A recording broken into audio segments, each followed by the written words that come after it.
Құдай қаласа ендігі 2022 жылдың оқу жылына қыркүйек айынан жоспарланды.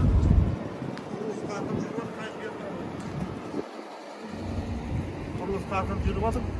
1958 жыл бұрынғы Бұл жерде аварийный здание тұрған, оны сносқа кетіп, жаңа бой көтеріп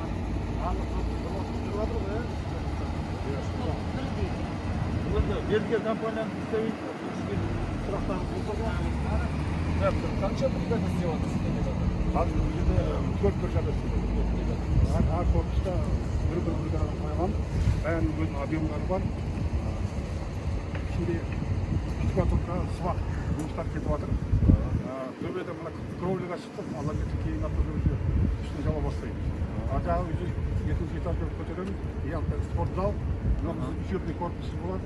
Алдымызда спортзал, столовый. спортзал мынау.